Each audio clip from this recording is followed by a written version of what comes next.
Hello my dear student. तो आज की इस वीडियो में अपन बात करने जा रहे हैं नंबर सिस्टम का लेक्चर नंबर 5। ठीक है, लेक्चर नंबर 5 के अंदर हम लोग डिस्कस करेंगे एक्सरसाइज 1.3 के बारे में। ओके, तो इससे पहले मैं आपको बताना चाहता हूँ इससे रिलेटेड कुछ कॉन्सेप्ट, क्योंकि भैया अगर आप लोग को कॉन्सेप्ट पता होगा तो आराम से आप इस एक्सरसाइज को सॉल्व कर सकते हैं बिना किसी तकलीफ के, बिना किसी दिक्कत के। ठीक है, और हमने अपने पिछले लेक्चर्स में बात की थी भैया इससे पहले वाली एक्सरसाइज में, और पढ़े थे कुछ बहुत ही इंपॉर्टेंट और बेसिक कॉन्सेप्ट। तो अगर आपने हमारी वीडियो नहीं देखी तो भैया फटाक से जाइए और हमारी वीडियो को देखिए। ठीक है, उसके बाद आइए इस लेक्चर पे। ठीक है, उस वीडियो को देखने के बाद ना ये लेक्चर आपके लिए हलवा हो जाएगा। हलवा जानते हैं ना? ठीक है, तो यहाँ पे अब हम लोग बात करेंगे ना कि एक्सरसाइज 1.3 के बारे में। ओके, तो यहाँ पे हम लोगों को देखना है भैया एक्सरसाइज 1.3 में कौन कौन से क्वेश्चन हैं जो हमारे एग्जाम पॉइंट ऑफ व्यू से इंपॉर्टेंट है और हमारे एग्जाम में पूछे जाने वाले हैं, और उनके क्या कॉन्सेप्ट हैं इसके बारे में डिस्कशन करेंगे। तो यहाँ पर पहले हम लोग कॉन्सेप्ट देख लेते हैं, मतलब हम लोग किस किस टाइप के क्वेश्चन इस एक्सरसाइज 1.3 में देखने वाले हैं। ठीक है, तो एक्सरसाइज 1.3 में जो हम लोग फर्स्ट कैटेगरी का क्वेश्चन देखेंगे, जैसे मान लीजिए अगर हमको कोई एक्सप्रेशन दिया है इस टाइप से 37/100। ठीक है, हमसे कोई बोल रहा है ये फ्रैक्शन आपको दिया हुआ है, इस फ्रैक्शन को आप डेसिमल फॉर्म में लिखिए। ठीक है, डेसिमल फॉर्म में लिखिए कि किस तरीके से आप इसको डेसिमल फॉर्म में चेंज करेंगे, ये एक्सप्रेशन हमको देखना है। या फिर आपको कोई रैशनल नंबर, ये एक रैशनल नंबर ही है क्योंकि ये P/Q के फॉर्म में लिखा हुआ है। ठीक है, तो यहाँ पे हम लोग क्या बोल सकते हैं, किसी भी रैशनल नंबर को डेसिमल फॉर्म में कैसे चेंज करेंगे। ठीक है, और यहाँ पे हम लोग ये भी देख सकते हैं ये टर्मिनेटिंग होगा, नॉन टर्मिनेटिंग होगा, ये सारी चीज़ें इसके बारे में डिस्कशन करेंगे। ठीक है, और यहाँ पर फिर जो सेकंड टाइप हम लोग देखेंगे कि अगर मान लीजिए कोई एक्सप्रेशन आपको इस तरीके से दिया हुआ है तो इसको किस तरीके से आप डेसिमल फॉर्म में चेंज करेंगे। ठीक है, ये सारी चीज़ें हम लोग इस लेक्चर के अंदर पढ़ने वाले हैं। तो भाई लोग आप इस वीडियो को पूरा देखिएगा। ओके, ताकि आपको ये एक्सरसाइज कहीं से भी दिक्कत ना करे। जैसे ही कोई भी दिक्कत अगर होगी इस एक्सरसाइज को हमारी वीडियो को देखने के बाद तो आप हमसे कमेंट बॉक्स में लिखकर पूछ सकते हैं। ठीक है, तो यहाँ पे अब हम लोग बात करने जा रहे हैं भैया एक्सरसाइज 1.3 के बारे में। तो भैया ध्यान से देखिएगा, एक्सरसाइज 1.3 का फर्स्ट क्वेश्चन हमसे क्या बोल रहा है, write the following in decimal form and say what kind decimal expression each has. यानी आपसे बोल रहा है कि इनके डेसिमल फॉर्म लिखने हैं और इनका डेसिमल एक्सप्रेशन क्या होगा ये हमको बताना है। ठीक है, तो फर्स्ट जो आपको पार्ट दिया हुआ है इसमें, वो दिया हुआ है फर्स्ट पार्ट आपके एनसीईआरटी में 36/100। ठीक है, इसको आपको डेसिमल फॉर्म में चेंज करना है। तो आप लोग नीचे का फैक्टर देखेंगे भैया, नीचे क्या है 100 है, ऊपर क्या है 36। तो आप क्या करेंगे, एक रूल आपका होता है लॉन्ग डिवीजन मेथड। ठीक है, तो लॉन्ग डिवीजन मेथड का यूज़ करके हम लोग क्या कर सकते हैं, इस एक्सप्रेशन को डेसिमल फॉर्म में चेंज कर सकते हैं। यानी 100 है, ठीक है, 100 को हम लोग क्या 100 से डिवाइड करना है 36 को। तो 100 भैया बड़ा नंबर है, 36 छोटा नंबर, डिवाइड होगा क्या, नहीं होगा। तो नहीं होगा तो हम लोग क्या करेंगे, यहाँ पे एक पॉइंट लगाएंगे और यहाँ पे एक 0 बढ़ाएंगे। अब ये नंबर इस नंबर से बड़ा हो गया है। ओके, अब ये नंबर क्या हो गया, इस नंबर से बड़ा हो गया, हम इसको डिवाइड कर सकते हैं। तो कितनी बार में जाएगा भैया ये 100 × 100, 3 बार में जाएगा कि 4 बार में जाएगा, 3 बार में जाएगा। ठीक है, 3 बार में गया तो यहाँ पे हो गया 300, कितना बचा 60 बचा। ओके, अब यहाँ पे हम लोग क्या करेंगे, ये 0 0 6 3 का 3। ठीक, अब यहाँ पे ये क्या है 60 है, ये क्या है 100 है, तो ये भी अगेन ये छोटा है। फिर से हम लोग क्या करेंगे, पॉइंट लगाएंगे, 0 बढ़ाएंगे यहाँ पे, ये हो जाएगा 600। अब कितनी बार में जाएगा भाई, 6 बार में जाएगा। तो ये पूरा क्या हो जाएगा, टर्मिनेट हो जाएगा। ठीक है, ये पूरा क्या हो गया, टर्मिनेट हो गया। ठीक है, तो इसका जो डेसिमल फॉर्म है हम क्या लिखेंगे, decimal form of this fraction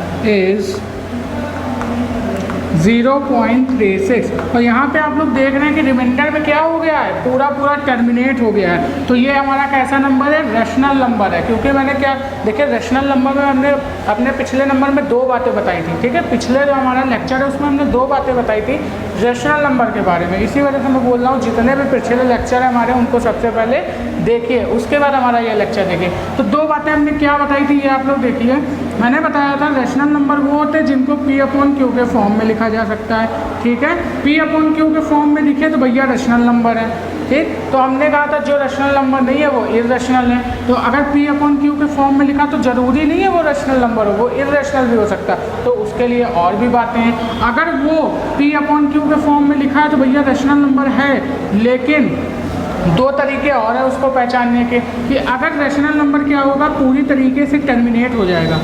rational number जो होगा हमारा वो पूरी तरीके से टर्मिनेट हो जाएगा, जैसा कि यहाँ पे हुआ है। पूरी तरीके से ये क्या हो गया, टर्मिनेट हो गया है, यानी रिमाइंडर कुछ भी नहीं बचा है, ठीक।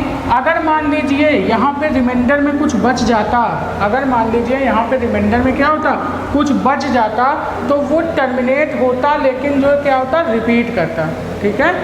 नॉन टर्मिनेटिंग बट रिपीटिंग, ठीक है, यानी वो टर्मिनेट तो ना होता पूरा, नॉन टर्मिनेट बट रिपीट, ठीक है, यानी वो पूरा टर्मिनेट तो ना होता लेकिन रिपीट जरूर करता, ठीक है। बात समझ में आई। तो ये हो गया रैशनल। तो इस तरीके से हमको क्या पता चल गया कि ये रैशनल नंबर है और इसका डेसिमल फॉर्म ये हो गया, ठीक है। यानी ये 363, मतलब ये इस पर बार नहीं लगेगा, ये क्या होगा टोटल। ये बार का मतलब मैं बताऊंगा क्या होता है, ठीक है। तो ये क्या हो गया इसका भाई लोग आंसर हो गया, समझ में आ गई बात।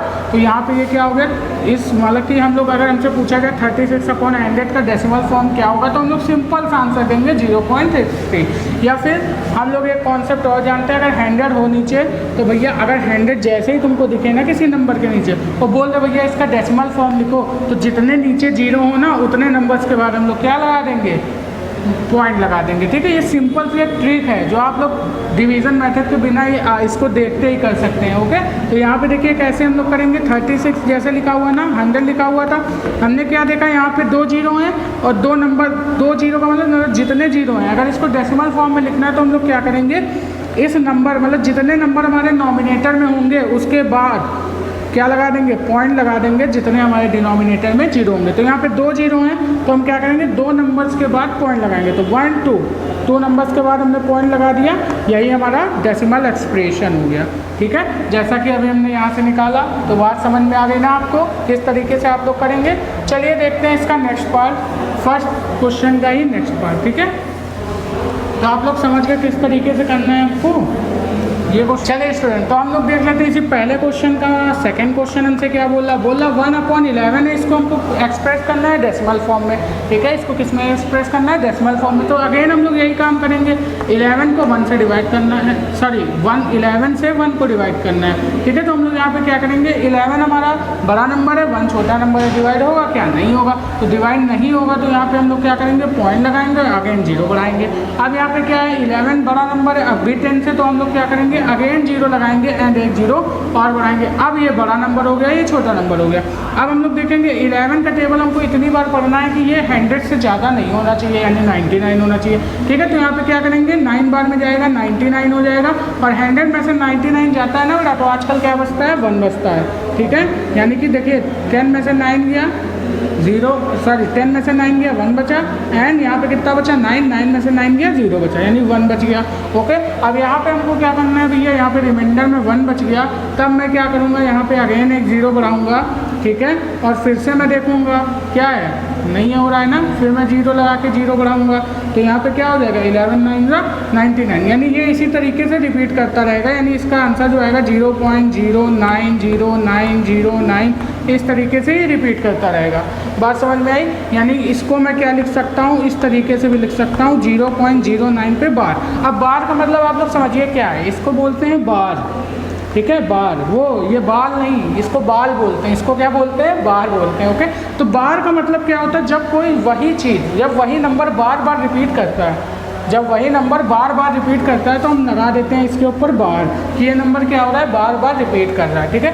किसी भी नंबर को जो रिपीट हो रहा है अगेन एंड अगेन, उसको हम लोग इस सिंबल से दिखाते हैं, जिसको हम लोग बोलते हैं बार, ठीक है। तो अगर 09 रिपीट कर रहा है तो हम लोग क्या करेंगे, दोनों नंबर, दोनों डिजिट के ऊपर बार लगा देंगे, इससे हमको क्या पता चल जाएगा कि ये दोनों डिजिट रिपीट कर रही है, ओके। तो यहाँ से ये चीज़ समझ में आ गई ना आपको, तो ये हो गया आपका आंसर, ठीक है। तो यहाँ पे ये क्या हो जाएगा भैया, देखिए ये टर्मिनेट तो नहीं हो रहा है, पूरा टर्मिनेट तो नहीं हो रहा, लेकिन ये क्या कर रहा है, रिपीट कर रहा है। इससे हमको ये पता चल रहा है कि ये एक रैशनल नंबर है। बात समझ में आ रही है? इससे क्या पता चल रहा है कि ये एक रैशनल नंबर है। इस तरीके से आपके एक्सरसाइज में बहुत सारे क्वेश्चन दिए हुए हैं, थर्ड, फोर्थ, फिफ्थ, ठीक है। ये सारे क्वेश्चन सेम टू सेम इसी तरीके से लगेंगे, ठीक। एक क्वेश्चन आपको दिया हुआ है, ये थर्ड क्वेश्चन दिया हुआ है, ठीक है, 4 सही 1/8। अब आप लोग इसमें कंफ्यूज हो रहे होंगे, सर ये फ्रैक्शन के फॉर्म में तो दिया नहीं है, मिक्स्ड फ्रैक्शन मतलब मिश्रित भिन्न के फॉर्म में दिया हुआ है, मिक्स्ड फ्रैक्शन के फॉर्म में। तो इसको पहले हम लोग क्या करेंगे, फ्रैक्शन के फॉर्म में चेंज करेंगे। तो फ्रैक्शन के फॉर्म में चेंज करेंगे तो क्या करेंगे, 8 4 जा कितना होता है 32 और 133/8। अब इसको आप लोग कर सकते हैं ना, अब क्या करेंगे, लॉन्ग डिवीजन मेथड लगाइए और डायरेक्ट से आपका आंसर पाइए। ओके, तो यहाँ पे देखिए ये होगा इसी तरीके से। अब मैं चलता हूँ फर्स्ट क्वेश्चन, आप लोग थोड़ा सा करिएगा, क्योंकि भैया मेरा पर्पज़ है कॉन्सेप्ट सिखाना। अगर आपको कॉन्सेप्ट आ गया है तो आप आराम से क्वेश्चन कर सकते हैं। और प्रैक्टिस बहुत ज़रूरी है भाई, मैंने अपने पिछले लेक्चर में भी बताया था कि practice is most important. Okay, तो प्रैक्टिस बहुत ज़रूरी है, आप लोग प्रैक्टिस करते रहिए। इसी वजह से प्रैक्टिस के लिए मैंने छोड़ दिए हैं आपके लिए कुछ क्वेश्चन, ठीक है। तो वो क्वेश्चन आप लोग करिए। अब हम लोग पहुँचते हैं क्वेश्चन नंबर 2 पे, ठीक है। तो वो क्वेश्चन आपके लिए होमवर्क है। क्वेश्चन नंबर 2 देखिए क्या बोल रहा है, you can know 1/7 is equal to, यहाँ पे बोल रहा है कि आप जानते हैं 1/7 इज इक्वल टू 0.142857। ये बार का मतलब समझ गए ना, ये नंबर बार बार रिपीट हो रहा है, अगेन एंड अगेन रिपीट हो रहा है, ठीक है। कि 1/7 इज इक्वल टू ये होता है किसमें, डेसिमल फॉर्म में। Can you predict why a decimal expression of 2/7, 3/7, 4/7, 5/7 and 6/7 without actually doing, ठीक है, the long division if you show how, ठीक है। आपसे बोला कि भैया यहाँ पे आपको पता है कि अगर 1/7 को डेसिमल फॉर्म में हम लोग इस तरीके से लिखते हैं, तो आप वैल्यू बताइए, किसकी वैल्यू बताइए, 2/7 की, 3/7 की, 4/7 की, ठीक है, 5/7 की, 6/7 की, इनकी सबकी वैल्यू बताइए क्या होगी। बात समझ में, इनकी सबकी आप लोग वैल्यू बताइए क्या होगी, इनकी एक्सप्रेशन बताइए डेसिमल में क्या होगा, ठीक है। इतना सारा, तो भैया आप इस क्वेश्चन को देख के डर गए, इतना लंबा सा दे दिया हमको क्वेश्चन, तो इतना लंबा सा क्वेश्चन बड़े ही आसानी से हो जाएगा। मैं बता रहा हूँ ना इसका सॉल्यूशन। देखिए सॉल्यूशन में कुछ नहीं है, एक छोटा सा सिंपल सा फॉर्मूला, एक छोटी सी ट्रिक आपको ध्यान रखनी है, उस पर आराम से ये क्वेश्चन सॉल्व हो जाएगा। तो भैया देखिए, अगर मैं यहाँ पे एक पहले एग्जांपल ले लेता हूँ। मान लीजिए आपको दिया है 1/3, अगर 1/3 को आप लोग डिवाइड करते हैं ना, तो जो आंसर आता है इसका वो आता है 0. ठीक है, 33333, इस तरीके से ये क्या करता जाता है, चलता जाता है, ठीक। तो 1/3 का जो एक्सप्रेशन आता है डेसिमल फॉर्म में ये आता है, ठीक है। अगर हमसे पूछ ले 2/3 की वैल्यू, तो हम लोग क्या करेंगे, यहाँ पे 2 क्या है, छोटा है, 3 बड़ा है, पॉइंट लगाएंगे, 0 बनाएंगे, 3 6 18, 0.666666 ये रिपीट करता जाएगा। तो यहाँ से आप लोग एक बात ध्यान में आ रही होगी, यहाँ 1/3 है और यहाँ पे 2/3 था। 1/3 का एक्सप्रेशन ये, 2/3 का एक्सप्रेशन ये। आपको क्या दिख रहा है कि ये 2 का मल्टीपल है, ये क्या है, 2 का मल्टीपल है। तो अगर आपको 2/3 लिखना है तो आप क्या लिख सकते हैं, 2/3 को क्या ये लिख सकते हैं, 2 × 1/3 लिख सकते हैं ना। 2 × 1/3 जैसे ही आप लोग लिखेंगे तो यहाँ पे आपको 1/3 का एक्सप्रेशन क्या पता है, ये पता है। तो 2 × 0.33333 ये करेंगे, ठीक है, इस तरीके से। तो यहाँ पे अब क्या हो जाएगा, 1/3 की जगह पर ये डेसिमल एक्सप्रेशन लिख दिया। अब आपको भैया मल्टीप्लिकेशन करना आता है, सिंपल मल्टीप्लिकेशन करिए। 2 का 0 से करेंगे 0, 2 का 6 से करेंगे, यहाँ पॉइंट के बाद पॉइंट लग जाएगा, 2 का 3 से करेंगे 6 6 6 6, इस तरीके से रिपीट करेगा। तो इस पर हमने लगा दिया इस तरीके से 0.6 पे बार। यही हो गया आपका आंसर। तो देखिए अगर आपको यहाँ पे बोल देता कि 2/3 की वैल्यू निकालिए विदाउट लॉन्ग डिवीजन मेथड, तो आप क्या करते हैं, इस तरीके से अपना आंसर सॉल्व कर सकते हैं। ओके, तो यहाँ पे पता चल गया ना, अगर आपको 1/3 की वैल्यू दी हुई है तो आप 2/3 की वैल्यू निकाल सकते हैं। अगर आपसे बोलता 3/3 की वैल्यू बताइए, तो 3/3 की वैल्यू को आप क्या लिख सकते हैं, 3 × 1/3। ठीक है, यहाँ पे आप ये लिख सकते हैं। तो यहाँ पे अगर आपसे बोलता तो आप यहाँ पे क्या करते हैं, 3 × 0.3333। तो यहाँ पे अगर आप लोग मल्टीप्लाई करते हैं ना, तो यहाँ कितना आता है 0.9999।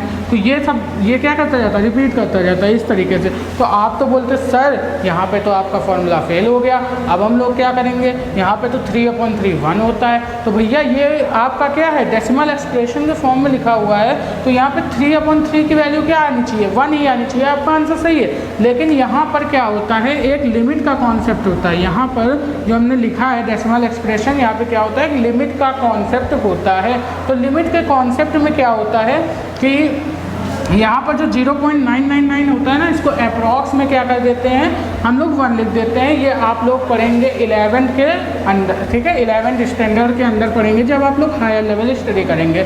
ठीक है, यहाँ पे आपको ये चीज़ पता होनी चाहिए। ठीक है, अगर आपसे बोल देता है तो आप लोग क्या करेंगे, जितना नंबर डिनोमिनेटर में दिया है, जितना नंबर डिनोमिनेटर में दिया है उससे कम डिजिट की अगर आपको डेसिमल फॉर्म पूछता है तो आप क्या कर सकते हैं, इस मेथड का यूज़ करके निकाल सकते हैं। अगर 3/3 बराबर में आ गया ना, तो आप क्या करेंगे, थोड़ा सा गड़बड़ा जाएंगे यहाँ पर, क्योंकि यहाँ लिमिट का कॉन्सेप्ट आ जाता है। इस वजह से आप ये बात समझ गए ना, ये भी आपका मेथड सही है। ठीक है, तो यहाँ पे बिल्कुल इसी तरीके से हम लोग क्या करेंगे, इसका सॉल्व करेंगे। लेकिन जैसे 7/7 की बात करेंगे फिर यही कॉन्सेप्ट आ जाएगा। तो हम लोग क्या करेंगे, उससे कम का हम लोग क्या कर सकते हैं, आराम से एक्सप्रेशन निकाल सकते हैं डेसिमल। ठीक है, तो ये चीज़ आपको समझ में आ रही है ना।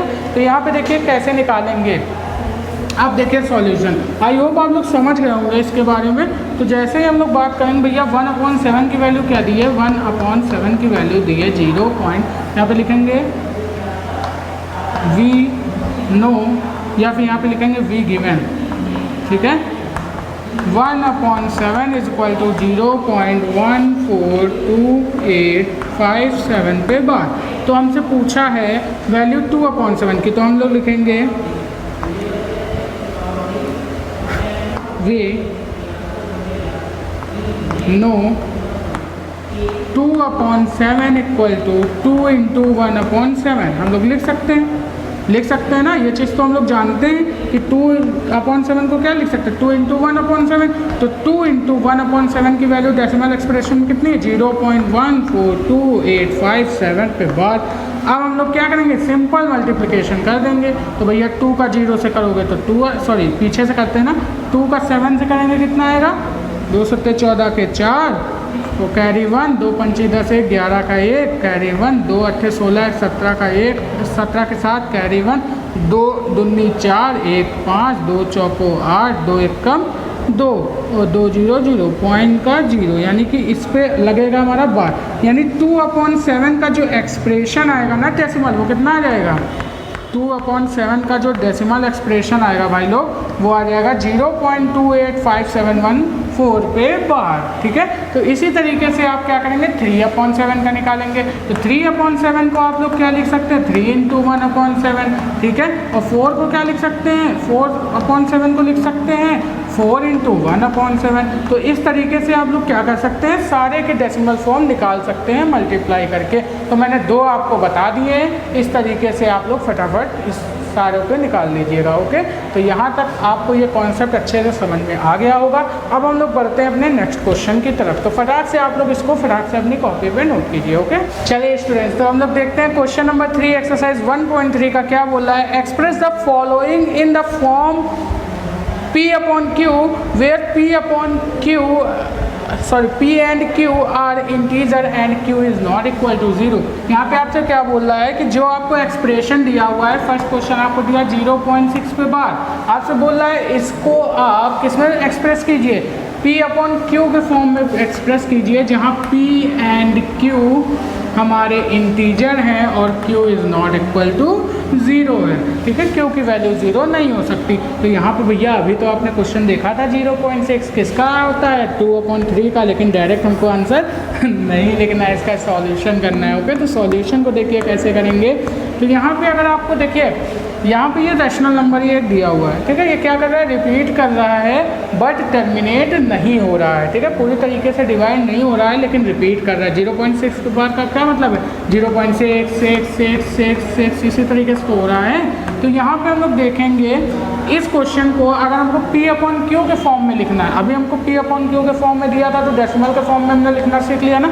अगर हमको डेसिमल के फॉर्म में दिया है P/Q के फॉर्म में लिखना है तो भैया एक ट्रिक है, देखिए क्या ट्रिक है, छोटी सी कॉन्सेप्ट है, यहाँ पे समझिए। अगर मान लीजिए यहाँ 0.6 के बाद रिपीटिंग नंबर आता है ना, तो कितने नंबर रिपीट कर रहे हैं ये हमको देखना है। इसको हम लोग क्या करेंगे 0.1 को यहाँ लिख लेंगे लेट 0.6 पे बार इक्वल टू x, यानी x इक्वल टू लिख सकते हैं 0.6 पे बार। अब देखिए यहाँ पे हम लोग क्या करेंगे मल्टीप्लाई करेंगे बोथ साइड 10 से, मल्टीप्लाई बाय 10 बोथ साइड।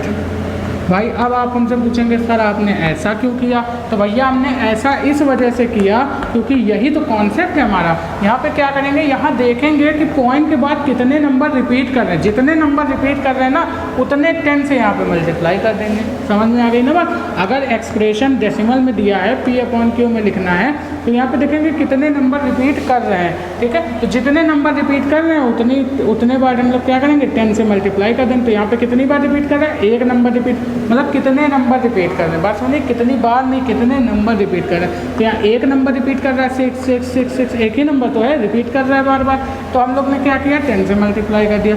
दो नंबर होते हैं यहाँ पे 6 तो यहाँ पे क्या करते हैं दो तो मतलब 100 से मल्टीप्लाई करते हैं। समझ में आ गई ना, इस वजह से हमने बोथ साइड 10 से मल्टीप्लाई किया। तो यहाँ पे हम लोग क्या करेंगे 10 से मल्टीप्लाई कर देंगे। तो यहाँ पे जब हम लोग 10 से मल्टीप्लाई करेंगे तो आ जाएगा यहाँ पे कितना आएगा भाई 0.6 है, जब 10 से मल्टीप्लाई करेंगे तो यहाँ पे आ जाएगा 6 और यहाँ पे लिखेंगे x, तो x इज इक्वल टू हम लोग क्या लिख सकते हैं 6/10, यही हो जाएगा इसका एक्सप्रेशन, ठीक है। अगर ये कट रहा है तो इसको क्या कर देंगे हम लोग कैंसिल भी कर सकते हैं, यानी अगर ये 2 से कट रहा है ना तो 2 3 जा 6 और 2 5 जा 10, यानी यहाँ पे जो आंसर आएगा ना वो कितना आ जाएगा 3/5 आ जाएगा, ठीक है। ये आ गया आपका आंसर, x की वैल्यू आ गई 3/5।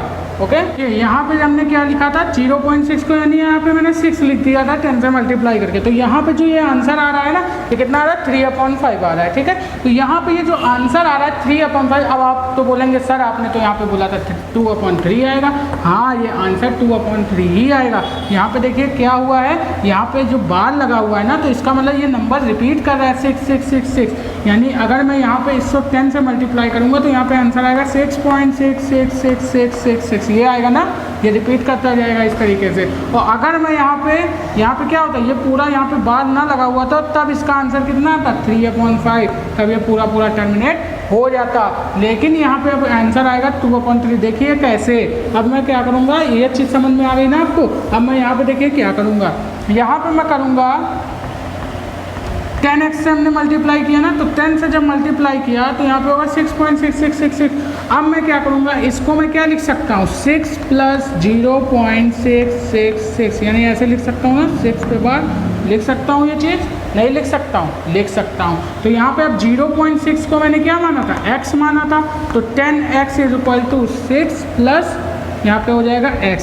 अब इस x को इधर लेके आएंगे तो हो जाएगा 9x = 6, ठीक है। अब यहाँ पे जब हम लोग करेंगे तो x = 6/9 आ जाएगा। अगर ये कैंसिल हो रहा तो आप लोग इसको कैंसिल भी कर सकते हैं। देखिए कैंसिल हो जाएगा ये 3 से, क्योंकि नीचे 9 है तो 2 से कैंसिल होगा नहीं, तो ये किससे कैंसिल हो जाएगा 3 से कैंसिल हो जाएगा, ये नहीं हो जाएगा 3 × 2 = 6, 3 × 3 = 9। देखिए आपका आंसर आ गया 2/3। ओके, तो ये देखिए आपका आंसर एकदम आराम से आ जाता है। अब यहाँ पे बात करते हैं भैया, इसी टाइप से आपके 2 क्वेश्चन और दिए हुए हैं, आप लोग कर लीजिएगा। ओके, अब मैं बात करता हूँ यहाँ पे क्वेश्चन नंबर 3 की, सॉरी क्वेश्चन नंबर 4 की। क्वेश्चन नंबर 3 तो बता ही रहा था मैं, ठीक। यहाँ पे क्या था, मैंने बोला जितने, ये बात आप लोग याद रख लीजिएगा भैया, जितने नंबर रिपीट हो रहे हैं उतनी बार हम लोग मल्टीप्लाई करेंगे 10 से। ठीक, अगर 2 नंबर रिपीट हो रहे थे तो 100 से मल्टीप्लाई करेंगे, जो आपका सेकंड ऑप्शन दिया हो 100 से मल्टीप्लाई कीजिएगा, इस तरीके से एक्सप्रेस कीजिएगा और आंसर पाइएगा। ओके, तो अगर नहीं आएगा तो आप हमसे कमेंट बॉक्स में पूछ सकते हैं, मैं आराम से बता दूंगा। ठीक है, चलिए नेक्स्ट आपसे पूछ रहा है क्वेश्चन नंबर 4, एक्सप्रेस 0.99999 मतलब रिपीट हो रहा है in the form of P upon Q। Are you surprise your answer with the teacher and classmate, discuss why your answer makes sense. आपसे बोल रहा है कि 0.999 को हम लोग क्या कर सकते हैं, P अपॉन Q के फॉर्म में एक्सप्रेस कर सकते हैं with your teacher and classmate discuss. यानी कि अब हमको क्या करना है, 0.99999 ये दिया हुआ है ना, इसको क्या करना है, हमको एक्सप्रेस करना है P अपॉन Q के फॉर्म में। तो हम लोग क्या करेंगे, कितने नंबर इस पर मैं बार लगा सकता हूँ, इस तरीके से बार लगा सकता हूँ ना, ये क्वेश्चन दिया हुआ है। अब मैं क्या करूँगा, इसको टर्मिनेट करता हूँ। देखिए सॉल्यूशन में इसको मैं टर्मिनेट करता हूँ, तो मैं क्या करूँगा, 0.9 को हमने मान लिया x, ठीक है, 0.9 को हमने क्या मान लिया, x मान लिया। अब जैसे ही इसको x में मानूंगा वैसे मैं क्या करूँगा, बोथ साइड मल्टीप्लाई करूँगा, क्योंकि 1 नंबर रिपीट कर रहा है तो मैं बोथ साइड मल्टीप्लाई करूँगा 10 से, इज इक्वल टू 0.9 इंटू 10, इस पे बार है। ठीक है, तो यहाँ पे 10x इज इक्वल टू हो जाएगा 9.9999। ठीक है, इस तरीके से हो जाएगा। तो इसको मैं लिख सकता हूँ 10x is equal to 9 plus 0.9 पे बार। ठीक है, ये चीज़ मैं लिख सकता हूँ। अब यहाँ से जब मैं करूँगा क्या चीज़, इसको x मानूंगा तो यहाँ पे हो जाएगा 9x इज इक्वल टू 9। ठीक है, ये चीज़ है 9x इज इक्वल टू 9 हो जाएगा ना। अब यहाँ से मैं क्या लिखूँगा, x इज इक्वल टू 9/9, यानी इसका जो आएगा हमारा एक्सप्रेशन ना, वो क्या आता है भाई लोग, 1 आता है। देखिए आप लोग, समझ में आ गई ना ये बात। अब देखिए जब मैंने 0.9 को P अपॉन Q के फॉर्म में एक्सप्रेस किया तो क्या आया, 1 आया। ठीक है, तो ये देखिए ये हो गया यहाँ से प्रूफ, जो मैंने अभी पिछली बार बताई ना, जो लिमिट का कॉन्सेप्ट हमने बताया था 11th क्लास में, आप लोग पढ़ेंगे। तो यहाँ से देखिए जब P अपॉन Q के फॉर्म में आप लोग टर्मिनेट कर रहे हैं ना, तो यहाँ पे क्या आ रहा है भैया, 1 आ रहा है, समझ में आ रहा। और 1/1 लिख सकते हैं इसको, समझ गए ना, ये क्या है, P अपॉन Q के फॉर्म में आ गया। समझ में आ गई ना बात। तो यही कॉन्सेप्ट था भैया। तो अब हम लोग इसको पढ़ेंगे 11th क्लास में डिटेल में। तो ये क्वेश्चन आपको समझ में आ गया ना, क्वेश्चन नंबर 4 बड़े आराम से। ठीक है, तो यहाँ पे चलिए अब हम लोग बात कर लेते हैं क्वेश्चन नंबर 5 की। तो भैया इसी वजह से मैं बोल रहा हूँ, आराम से इस वीडियो को देखिए, कोई दिक्कत नहीं होगी। ठीक है, और पिछले लेक्चर आप लोग हमारे अगर नहीं देखे हैं तो देख लीजिए। अगर चैनल पे नए हैं तो भैया चैनल को सब्सक्राइब कीजिए, ठीक है, ताकि नोटिफिकेशन आपको सबसे पहले मिले। क्वेश्चन नंबर 5 क्या बोल रहा है, what can the maximum number of digit be in the repeating block of digit in the decimal expression of 1/17, perform the division to check your answer. बात समझ में आई। आपसे क्या बोला, maximum number of digit be repeating, इसमें बोल रहा है आपको 1/17 दिया हुआ है। इसको जब आप डेसिमल एक्सप्रेशन करते हैं तो मैक्सिमम कितनी डिजिट रिपीट करती हैं, आपसे ये बोल रहा है। तो आपको क्या करना है, लॉन्ग डिवीजन मेथड आप लगाइए सिंपल सा, और इसको एक्सप्रेस करके दिखा दीजिए। तो यहाँ पे 1 है, 17 बढ़ा, ये जाएगा नहीं, पॉइंट लगाया, 0 बढ़ाया, नहीं जाएगा, फिर से 0 बढ़ाया, 0 लगाया, अब जाएगा, कितनी बार में जाएगा जल्दी बताइए। 17 × 25 85, 17 छक्का 102, 6 बार में ज़्यादा हो जाएगा। आपको मल्टीप्लाई करके दिखाऊं, 6 × 7 = 42, 6 × 6 = 4 10, 17 छक्का 102 हो जाएगा ना। 17 का टेबल आता है ना, 17 का टेबल आता है तो 17 छक्का 102 हो जाएगा, 17 × 25 85 हो जाएगा, हो जाएगा 85, यहाँ बचेगा 15। अब यहाँ पे देखिए क्या हो जाएगा, फिर 15 छोटा है, फिर हम लोग क्या करेंगे, ये कितनी बार में गया, 5 बार में गया। अब हम लोग क्या करेंगे, फिर से 0 लगाएंगे। अब फिर से क्या करेंगे, यहाँ पे ये कितनी बार में जाएगा, 8 बार में जाएगा। 17 × 8, 8 × 7 = 56, 5, 8 × 8 = 13, यानी 136। ठीक है, समझ में आ रही, 136। यहाँ कितना बचेगा हमारा, 14 बचेगा। ठीक, तो ये कितनी बार में गया, 8 बार में गया। अब मैं क्या करूँगा, फिर से यहाँ पे 0 लगाऊंगा। समझ में आ रही है ना बच्चों, क्योंकि 14 फिर होता है। अब ये कितनी बार में जाएगा भाई, 140 कितनी बार में जाएगा, फिर ये 8 बार में जाएगा। फिर यहाँ पे कितना बचेगा, 136, फिर ये 14 बचेगा। ठीक है, फिर ये 8 बार में जाएगा। तो मैक्सिमम कितनी डिजिट रिपीट कर रही है। ठीक है, इसमें क्या बोल रहा है कि maximum number of digit be in repeating block of digit in the decimal expression. Decimal expression में कितनी मैक्सिमम डिजिट रिपीट कर रही है। तो यहाँ पे देखिए 8, 2 डिजिट के बाद ये जो 8 है ना, ये रिपीट कर रहा है। यानी मैं इसको ऐसा लिख सकता हूँ, 0.5 8 पे बार, इस तरीके से लिख सकता हूँ ना। तो ये हो जाएगा इसका डेसिमल एक्सप्रेशन। ओके, तो आप लोग समझ गए ना, एकदम सिंपल सा आंसर। चलिए अब हम लोग बात करते हैं नेक्स्ट क्वेश्चन नंबर 6 के बारे में। ठीक है,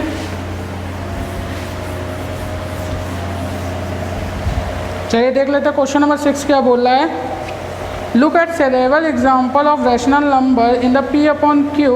Q is not equal to 0 where P and Q are integer with no common factor other than 1 and having terminate decimal representing expression. Can you guess what a property of Q must satisfy? ठीक है, आपसे बोला है एक कुछ several example आपको rational number के दिए हुए हैं P अपॉन Q के फॉर्म में। आपसे बोल रहा है where P and Q integer, ठीक है, विद नो कॉमन फैक्टर, उनका कोई कॉमन फैक्टर नहीं है 1 के अलावा, यानी P एंड Q क्या है, प्राइम को प्राइम नंबर हैं।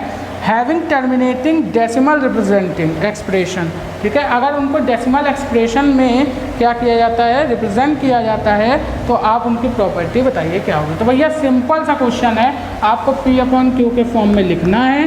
ठीक है, कोई नंबर जिनके एक से ज़्यादा फैक्टर ना हो, जैसे मान लीजिए 3/2, ठीक है, ये हमारे क्या है, को प्राइम नंबर है, इनके 2 से ज़्यादा फैक्टर, सॉरी इनके क्या है, दो फैक्टर है ओनली। हमको ऐसा नंबर लिखना है, ऐसे दो नंबर का जोड़ा जिनका केवल एक ही फैक्टर हो, बात समझिए, केवल वो 1 से ही डिवाइड हो, ऐसा नंबर लिखना है और एक्सप्रेस करना है डेसिमल के फॉर्म में। तो क्वेश्चन नंबर 6 आप लोग करिएगा। ठीक है, ये आपके लिए होमवर्क है, अगर नहीं समझ में आ रहा होगा तो आप हमसे कमेंट बॉक्स में पूछ सकते हैं। ठीक है, तो क्वेश्चन नंबर 6 क्या है भैया, आपका होमवर्क करिएगा ज़रूर। ठीक है, नहीं समझ में आएगा तो होमवर्क, ठीक है, हमसे कमेंट बॉक्स में आप डिस्कस कर सकते हैं। चलिए क्वेश्चन नंबर 7 क्या बोल रहा है देख लेते हैं भैया। ठीक है, सिंपल सा है, आप लोग करिएगा ज़रूर। क्वेश्चन नंबर 7 हम लोग देख लेते हैं। Write 3 number whose decimal expression और नॉन टर्मिनेटिंग नॉन रिकरिंग। ठीक है, 3 नंबर लिखने हैं जिनके डेसिमल एक्सप्रेशन नॉन टर्मिनेटिंग और नॉन रिकरिंग हो। बात समझ में आई कि यहाँ पे हमको बताने हैं 3 ऐसे नंबर जो कैसे हों, नॉन टर्मिनेटिंग हो, नॉन रिपीटिंग हो। तो नॉन टर्मिनेटिंग और नॉन रिपीटिंग नंबर भैया देखिए, हमने अपने पिछले लेक्चर में बात किया था नॉन टर्मिनेटिंग और नॉन रिपीटिंग नंबर के बारे में। तो हमने बताया था ऐसे नंबर जो कि नॉन टर्मिनेटिंग और नॉन रिपीटिंग हो वो इर्रेशनल नंबर कहलाते हैं भाई। वो क्या कहलाते हैं, इर्रेशनल नंबर कहलाते हैं। तो हमसे पूछ रहा है इर्रेशनल नंबर के बारे में। तो इर्रेशनल नंबर तो आप लोग जानते ही हैं, √2, √3, √5, पाई, ये सब क्या है हमारे इर्रेशनल नंबर है। तो 3 हमसे पूछा था, यहाँ पे हमने कितने लिख दिए, 4 लिख दिए। तो ये सब कैसे हैं हमारे भैया, नॉन टर्मिनेटिंग नॉन रिपीटिंग। ठीक है, ये बात समझ में ना आप। तो ये हो गए हमारे कौन से भैया, 3 हमारे ऐसे नंबर जो नॉन टर्मिनेटिंग नॉन रिपीटिंग हैं। ठीक है, ये इर्रेशनल नंबर भी है। ओके, तो यहाँ पे होगा क्वेश्चन नंबर 7। अब क्वेश्चन नंबर 8 के बारे में बात करते हैं। समझ में आ रहा है ना आप लोगों को कॉन्सेप्ट, जल्दी से कमेंट बॉक्स में बताइए। ओके, चलिए क्वेश्चन नंबर 8 के बारे में बात करते हैं। क्वेश्चन नंबर 8 क्या बोल रहा है, find different irrational number between rational numbers. ठीक है, अब देखिए अगर 2 रेशनल नंबर्स के बीच में हमको फाइंड करना हो इर्रेशनल नंबर, ठीक है, अगर 2 रेशनल नंबर्स के बीच में हमको इर्रेशनल नंबर फाइंड करना हो तो हम लोग क्या बोलेंगे। हमसे बोल रहा है 5/7 दिया हुआ है, ठीक है, ये 5/7 एंड 9/11 दिया हुआ। हमसे बोल रहा है इन दोनों नंबर के बीच में rational number irrational number find कीजिए। तो हम लोग क्या करेंगे भैया, अगर हमको कोई भी 2 रेशनल नंबर दिए हो उनके बीच में इर्रेशनल नंबर फाइंड करना हो तो हम लोग मान लेंगे एक रेशनल नंबर हमको दिया हुआ है ए, एक रेशनल नंबर दिया हुआ है बी, ये दोनों क्या है, रेशनल नंबर हैं। अगर इनके बीच में हमको इर्रेशनल नंबर फाइंड करना हुआ तो हम क्या करेंगे, इन दोनों नंबर के मल्टीपल का रूट कर देंगे तो हमको मिल जाएगा वो इर्रेशनल नंबर। हम लोग क्या लिख देंगे यहाँ पे, √AB। अब देखिए कैसे, सिंपल सा ट्रिक है भैया, ये आप लोग याद रखिएगा, आपके इस टाइप के सारे क्वेश्चन सॉल्व हो जाएंगे। ठीक है, तो यहाँ पे देखिए अब हम लोग क्या करेंगे, 5/7 दिया हुआ है ना, 5/7 एंड 9/11, ये 2 रेशनल नंबर हैं। इनसे पूछ रहा है हमको इर्रेशनल नंबर बताइए, तो इनके बीच में जो इर्रेशनल नंबर होंगे ना वो क्या होंगे, 5/7 इंटू 9/11 का रूट होंगे। तो भैया अगर हम लोग बात करें 5×9 = 45 11×7 ये आ जाएगा रूट में। यही हमारे क्या होंगे, इनके बीच के इर्रेशनल नंबर होंगे। ओके, तो ये आ गया आपको क्वेश्चन नंबर 8 समझ, इतनी छोटी सी ट्रिक से आपको समझ में आ गया। ओके, चलिए अब हम लोग बात करते हैं क्वेश्चन नंबर 9 की। ठीक है, इस एक्सरसाइज का लास्ट क्वेश्चन है क्वेश्चन नंबर 9। चलिए बात कर लेते हैं इसके बारे में भी और समाप्त करते हैं एक्सरसाइज 1.3। देखिए आपका कितनी जल्दी और कितनी आसानी से एक्सरसाइज 1.3 समाप्त हो चुका है। अब यहाँ पे देखिए बोला classify the following number and as rational और इर्रेशनल। आपको बताना है कोई नंबर आपको दिए हुए हैं, ये सारे आपको बताने हैं ये नंबर रैशनल है कि इर्रेशनल है, क्लासीफाई करना। आपसे बोल रहा है √23 ये नंबर रैशनल है कि इर्रेशनल है। ठीक है, तो रूट के अंदर हमने बताया था वो नंबर इर्रेशनल होते हैं जिनका क्या होता है, कोई मतलब कि कोई स्क्वायर परफेक्ट स्क्वायर रूट नहीं होता, जिन नंबर का परफेक्ट स्क्वायर रूट नहीं होता है वो रूट के अंदर क्या होते हैं, इर्रेशनल नंबर होते हैं। पिछले लेक्चर में भैया बहुत अच्छे से डिस्कशन किया हुआ है, आराम से देख लीजिएगा, आपकी 1.3 आराम से सॉल्व हो जाएगी। वैसे वहाँ यहाँ तो मैं करा ही रहा हूँ। ओके, तो यहाँ पर ये क्या हो जाएगा, एक इर्रेशनल नंबर हो जाएगा, सिंपल लिख देंगे। √23 क्या है, इर्रेशनल नंबर। अगर हाँ यहीं पे अगर हम लोग बात कर लें √225 की, अब आप बोलेंगे सर ये रूट के अंदर लिखा हुआ है तो ये क्या है, नहीं रैशनल होगा कि ये इर्रेशनल होगा, तो मैं बोलूँगा ये रैशनल होगा। क्यों भैया रैशनल होगा? अब मैंने बोला था कि वो नंबर रूट के अंदर इर्रेशनल होंगे जिनका परफेक्ट स्क्वायर नहीं होगा। तो अगर मैं बात करूँ यहाँ पे 225 के रूट की, तो 225 का रूट मैं निकाल सकता हूँ कि नहीं? अगर मैं बात करूँ कि यहाँ पे रुकिए, अभी मैं चेक करता हूँ कि ये रैशनल है कि नहीं है। ठीक, अभी मैं चेक करता हूँ। देखिए यहाँ पे मैं काटूंगा ना इसको, कितने बार में जाएगा, 5 बार में, 5 चौको 20, 50 25, 5 9 45, 3 त्रिक्का 9 एंड 3 एक्का 3। ठीक है, अगर मैं इनका निकालता हूँ LCM तो यहाँ पे कितना आ जाएगा, 5 गुणे 3 यानी 15। ठीक है, 15 गुणे 15 करेंगे कितना आएगा, 15 × 5 = 75, 5 7 और 15 कम 15 और 7 22। ठीक है, यानी ये क्या है, 15 का परफेक्ट रूट स्क्वायर है। यानी ये क्या है, 15 का परफेक्ट रूट स्क्वायर, यानी 225 को लिख सकते हैं 15 का होल स्क्वायर, यानी ये क्या हो जाएगा, 15 आ जाएगा। यानी ये एक रैशनल नंबर है। ओके, समझ गए आप लोग बात को? ये है छोटा सा कॉन्सेप्ट जो आपको समझ में आ गया होगा। चलिए अब हम लोग बात करते हैं और इसके बारे में। ठीक है, तो रूट वाला तो आपको समझ में आ गया ना। अब आपसे बोल रहा है ये 0.3796। ये देखिए हमने पिछले लेक्चर में बहुत सारे कॉन्सेप्ट बताए हुए हैं, तो अब आपको समझ में आएगा कि उन कॉन्सेप्ट का यूज़ कैसे और कहाँ पर करना है। ओके, तो इसी वजह से मैं बोल रहा हूँ ये पिछला लेक्चर ज़रूर देख लीजिएगा। ठीक है, तो यहाँ पर देखिए 0.3796। ठीक है, यहाँ पे आपको ये एक्सप्रेशन दिया हुआ बताना है रैशनल है कि इनरैशनल है। अब आप देखिए यहाँ पे दिया हुआ 0.3796, सारी डिजिट क्या आ रही है, अलग अलग आ रही है, और ये नॉन टर्मिनेटिंग नंबर है। ये क्या हो रहा है, पूरी तरीके से टर्मिनेट हो रहा है कि नहीं हो रहा है, ये आपको बताना है कि नॉन टर्मिनेटिंग है कि टर्मिनेटिंग। अगर यहाँ पे इस तरीके से डॉट डॉट डॉट लगा होता तो यही नंबर क्या हो रहा होता है, टर्मिनेट हो रहा होता, कोई नंबर आ रहा होता, कोई नंबर आ रहा होता। लेकिन यहाँ पे कोई नंबर टर्मिनेट नहीं हो रहा है, यानी ये पूरी तरीके से क्या हो गया है, टर्मिनेट हो चुका है। तो मैंने 2 बातें बताई थी ना कि ये रैशनल और इर्रेशनल नंबर में मैंने बताया था रैशनल नंबर क्या होंगे, या तो पूरे टर्मिनेट हो जाएंगे, अगर टर्मिनेट नहीं होंगे तो रिपीट करेंगे। तो ये क्या हो गया, पूरा टर्मिनेट हो गया है, तो मैं ऐसा बोलूँगा कि ये कैसा नंबर है, रैशनल नंबर है। ठीक है, तो 2 बातें आपको ध्यान रखनी है भैया, रैशनल नंबर वो जो टर्मिनेट होंगे, अगर टर्मिनेट नहीं हुए तो रिपीट करेंगे, और इर्रेशनल वो जो हमारे ना ही टर्मिनेट होंगे ना ही रिपीट होंगे। ठीक, जैसे आपको दिया हुआ है यहाँ पे 7.478478 डॉट डॉट डॉट 7.478478, यानी ये क्या कर रहा है, 478 बार बार रिपीट कर रहा है, यानी मैं लिख सकता हूँ 7.478 पे बार, ये लिख सकता हूँ ना। तो ये हमारा क्या है, टर्मिनेट तो हो रहा है बट रिपीट भी कर रहा है, तो ये क्या है, रैशनल नंबर है। ठीक है, समझ में आ रही है ना बात। इसी तरीके से आपको दिया हुआ है भैया 1.1010। अब ये 5th वाला क्वेश्चन मैं आपके ऊपर छोड़ता हूँ, जल्दी से बताइएगा कमेंट में ये रैशनल है कि इर्रेशनल है, मुझे भी तो पता चले भैया आप लोगों को ये बातें समझ में आई कि नहीं आई। ओके, तो आज के लिए स्टूडेंट बस इतना ही। आपकी हो चुकी है एक्सरसाइज 1.3 कंप्लीट। तो भैया अगर कोई भी डाउट हो, कोई भी दिक्कत हो तो आप हमसे कमेंट बॉक्स में पूछ सकते हैं। नेक्स्ट मिलेंगे और भी अच्छे कॉन्सेप्ट के साथ, और भी अच्छी एक्सरसाइज के साथ। तो आज के लिए बस इतना ही। तब तक के लिए आप लोग पढ़ते रहिए। Best of luck.